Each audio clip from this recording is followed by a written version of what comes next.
గౌరవనీయులైన పెద్దలకు, చిన్నలకు మరియు నా ప్రియమైన సోదర సోదరీమణులకు అందరికీ నా హృదయపూర్వక నమస్కారాలు. అందరికీ స్వాతంత్ర దినోత్సవ శుభాకాంక్షలు. ఈరోజు మన భారతదేశ చరిత్రలో ఎంతో గొప్పదైన రోజు. ప్రతి సంవత్సరం ఆగస్టు 15న మనం స్వాతంత్ర దినోత్సవాన్ని ఎంతో గర్వంగా, ఆనందంగా జరుపుకుంటాము. మన దేశానికి స్వాతంత్ర్యం ఒక రోజులో రాలేదు.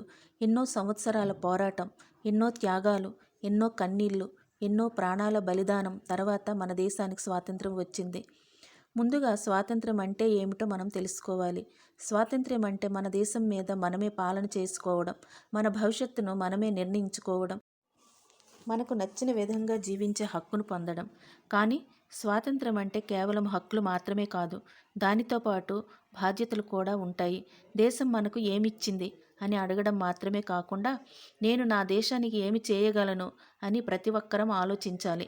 ఒకప్పుడు మన భారతదేశాన్ని బ్రిటిష్ వారు పాలించారు. మన దేశ సంపదను తీసుకెళ్లారు. మన ప్రజలపై ఎన్నో రకాలుగా ఆంక్షలు విధించారు. భారతీయులకు స్వేచ్ఛ లేకుండా పోయింది. మన దేశంలో మనమే పరాయి వారిలా జీవించాల్సిన పరిస్థితి ఏర్పడింది. అలాంటి సమయంలో ఎంతోమంది ధైర్యవంతులు ముందుకు వచ్చారు. వారి లక్ష్యం ఒకటే, భారతదేశానికి స్వాతంత్రం కావాలి. స్వాతంత్ర ఉద్యమంలో మహాత్మా గాంధీ గారి పాత్రను మనం ఎప్పటికీ మర్చిపోలేము. ఆయన అహింస, సత్యం అనే మార్గాలను ఆయుధాలుగా చేసుకున్నారు. హింసకు బదులుగా శాంతితో పోరాడవచ్చని ప్రపంచానికి చూపించారు. సత్యాగ్రహం, సహాయ నిరాకరణ ఉద్యమం, ఉప్పు సత్యాగ్రహం వంటి ఉద్యమాల ద్వారా ప్రజలను స్వాతంత్ర పోరాటంలో భాగస్వాములను చేశారు. ఆయన చెప్పిన సత్యం, అహింస మనందరికీ ఎప్పటికీ ఆదర్శనం. భగత్ సింగ్ ఒక గొప్ప దేశభక్తుడు. చిన్న వయసులోనే దేశం కోసం తన జీవితాన్ని త్యాగం చేశారు. దేశ స్వాతంత్రం కోసం తన ప్రాణాలను సైతం లెక్క చేయలేదు. ఆయన ధైర్యం, దేశభక్తి నేటి యువతకి గొప్ప స్ఫూర్తి. నేతాజీ సుభాష్ చంద్రబోస్ గారు కూడా స్వాతంత్ర ఉద్యమంలో కీలక పాత్ర పోషించారు. ఆయన భారతీయులలో దేశభక్తిని, ధైర్యాన్ని పెంచారు. జై హింద్ అనే నినాదం దేశ ప్రజలలో గొప్ప స్ఫూర్తిని కలిగించింది. ఆయన దేశం కోసం చేసిన సేవలను మనకు ఎప్పటికీ గుర్తుంచుకోవాలి. మన ఆంధ్రప్రదేశ్ గర్వించదగిన మహావీరుడు అల్లూరి సీతారామరాజు. ఆదివాసీల హక్కుల కోసం బ్రిటిష్ పాలనకు వ్యతిరేకంగా ఆయన పోరాడారు. అడవుల్లో ఉండే ప్రజలకు అండగా నిలబడి బ్రిటిష్ పాలకులను ఎదిరించారు. ఆయన ధైర్యం, త్యాగం మనం ఎప్పటికీ గుర్తుంచుకోవాలి, మనకు స్ఫూర్తిదాయకంగా ఉండాలి. స్వాతంత్రం కోసం ఏర్పడిన వారు కొంతమంది మాత్రమే కాదు, దేశంలోని ప్రతి ప్రాంతం నుంచి ఎంతోమంది వీరులు ముందుకు వచ్చారు.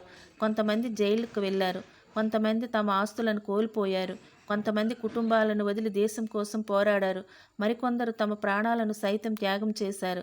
వారి త్యాగాల వల్లే మనం ఈరోజు స్వేచ్ఛగా జీవిస్తున్నాం. అందుకే ఈ స్వాతంత్ర దినోత్సవం సందర్భంగా ఆ మహనీయులందరికీ మనం హృదయపూర్వక నివాళులు అర్పించాలి. ఎన్నో సంవత్సరాల పోరాటం తర్వాత 1947 ఆగస్టు 15న భారతదేశం స్వాతంత్రం పొందింది.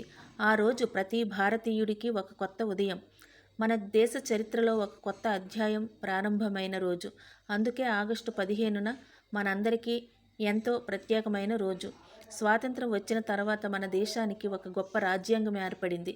మన రాజ్యాంగం ప్రతి పౌరుడికి సమానత్వం, స్వేచ్ఛ, న్యాయం వంటి విలువలను అందించింది. మన దేశంలో ప్రతి ఒక్కరూ చట్టం ముందు సమానమే. మనకు హక్కులు ఉన్నట్లే బాధ్యతలు కూడా ఉన్నాయి. దేశ చట్టాలను గౌరవించడం, ఇతరులను గౌరవించడం, దేశ సమైక్యతను కాపాడడం ప్రతి పౌరుడి బాధ్యత. స్వాతంత్రం వచ్చినప్పుడు భారతదేశం ఎన్నో సమస్యలను ఎదుర్కొంది. కానీ మన దేశం నెమ్మదిగా అభివృద్ధి చెందింది. వ్యవసాయం, విద్య, వైద్యం, పరిశ్రమలు, విజ్ఞానం, సాంకేతిక రంగాలలో మన దేశం ఎంతో ముందుకు వచ్చింది. మన శాస్త్రవేత్తలు ఎన్నో అద్భుతాలను సాధించారు. మన దేశం అంతరిక్ష రంగంలో కూడా గొప్ప విజయాలను సాధిస్తోంది. భారతీయులు ప్రపంచంలోని అనేక దేశాల్లో తమ ప్రతిభను చాటుతున్నారు. ఇది మనందరికీ గర్వకారణం. మన దేశ భవిష్యత్తు యువత చేతుల్లో ఉంది. యువత చదువుకోవాలి, కొత్త విషయాలను నేర్చుకోవాలి, తమ ప్రతిభను దేశ అభివృద్ధికి ఉపయోగించాలి, కష్టపడి పనిచేయాలి. విజయం ఆలస్యమైన ప్రయత్నాన్ని ఆపకూడదు. ఒక మంచి విద్యార్థి మంచి పౌరుడిగా ఎదిగితే అది దేశానికి ఎంతో ఉపయోగకరం. మన దేశ అభివృద్ధిలో మహిళల పాత్ర కూడా ఎంతో గొప్పది. విద్య, వైద్యం, విజ్ఞానం, క్రీడలు, సైన్యం, పరిపాలన ఇలా ప్రతి రంగంలో మహిళలు తమ ప్రతిభను నిరూపిస్తున్నారు. ఒక మహిళ చదువుకుంటే ఒక కుటుంబం మాత్రమే కాదు, ఒక సమాజం కూడా అభివృద్ధి చెందుతుంది. అందుకే బాలికల విద్యకు మనం ప్రాధాన్యత ఇవ్వాలి. మన దేశానికి రైతులు వెన్నెముక లాంటివారు. వారు ఎండలోనూ వానలోనూ కష్టపడి పంటలు పండిస్తారు. మన అందరికీ ఆహారం అందించే రైతులను మనం గౌరవించాలి. వ్యవసాయాన్ని అభివృద్ధి చేయడానికి ప్రభుత్వం, సమాజం మరియు మనందరం కలిసి కృషి చేయాలి. మన దేశ సరిహద్దుల్లో సైనికులు ఎంతో కష్టపడుతున్నారు. వారు తమ కుటుంబాలకు దూరంగా ఉండి దేశాన్ని కాపాడుతున్నారు. మనమంతా ప్రశాంతంగా నిద్రపోవడానికి వారు పగలు రాత్రి దేశ రక్షణలో ఉంటున్నారు. దేశం కోసం ప్రాణాలను అర్పించిన సైనికులకు మనం ఎప్పటికీ రుణపడి ఉంటాం. మన సైనికులకు జై.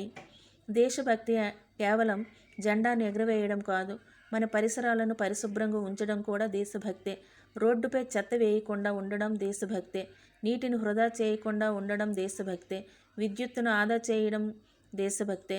ప్రజా ఆస్తులను కాపాడడం దేశభక్తే. చెట్లను నాటడం, పర్యావరణాన్ని రక్షించడం కూడా దేశానికి మనం చేసే సేవే. మన భారతదేశంలో అనేక భాషలు ఉన్నాయి, అనేక సంస్కృతులు ఉన్నాయి, అనేక సంప్రదాయాలు ఉన్నాయి. అయినా మనమంతా ఒక్కటే. మనం భారతీయులం. మన భిన్నత్వంలోనే మన బలం ఉంది.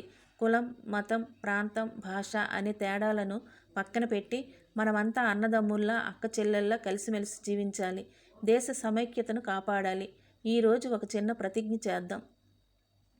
మనం దేశాన్ని ప్రేమిద్దాం, దేశ చట్టాలను గౌరవిద్దాం, ప్రతి ఒక్కరిని గౌరవిద్దాం, పర్యావరణాన్ని కాపాడుదాం, చెట్లను నాటుదాం, నీటిని ఆదా చేద్దాం, దేశ సంపదను కాపాడుదాం, అవినీతికి దూరంగా ఉండుదాం, అవకాశం ఉన్న చోట ఇతరులకు సహాయం చేద్దాం, మన పిల్లలకు మంచి విలువలు నేర్పిద్దాం, మన పని మనం నిజాయితీగా చేద్దాం. ఇలా ప్రతి ఒక్కరం మన బాధ్యతను సరిగ్గా నిర్వర్తిస్తే మన భారతదేశం మరింత గొప్ప దేశంగా ఎదుగుతుంది. ప్రియమైన సోదర సోదరీమణులారా, ఈరోజు మనం స్వాతంత్ర దినోత్సవాన్ని జరుపుకుంటున్నప్పుడు ఈ స్వేచ్ఛ మనకు ఎంత త్యాగాల తర్వాత లభించిందో గుర్తు చేసుకోవాలి. మన స్వాతంత్ర సమరయోధుల త్యాగాలను ఎప్పటికీ మర్చిపోకూడదు. వారి ఆశయాలను ముందుకు తీసుకెళ్ళాలి.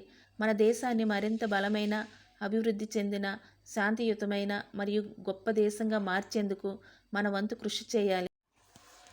మనందరం ఒక్క మాట గుర్తుంచుకుందాం. దేశం ముందు, మనం తర్వాత. దేశం కోసం మనం చేసే ప్రతి మంచి పని నిజమైన దేశభక్తే. మన భారతదేశం ఎల్లప్పుడూ సుభిక్షంగా ఉండాలి. మన దేశ ప్రజలందరూ సంతోషంగా ఉండాలి. మన దేశం ప్రపంచంలో మరింత గొప్ప స్థాయికి ఎదగాలి.